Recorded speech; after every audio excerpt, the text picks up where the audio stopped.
because that's what governments can do. I mean, in this period, they can regulate and they can incentivize. Yeah. Regulating is hard because we're at a global scale.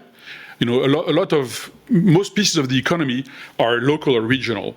Climate is global, and there's no global understanding. When we try to get one, we lose it. You know, one bad election here, and everything falls apart. So it's really, really hard to regulate. Plus, it's also really hard to regulate when the future is not clear. And when the resources are not there, because we don't have, if we talk about carbon credits, we don't have the supply we need. If we talk about electricity, well, we don't have the grid we need. We don't have the storage we need. So how can you regulate something that is impossible? You cannot. Yeah. So in the first phase, the only thing you can do is incentivize. And that's something that you can do locally. You don't need global agreements.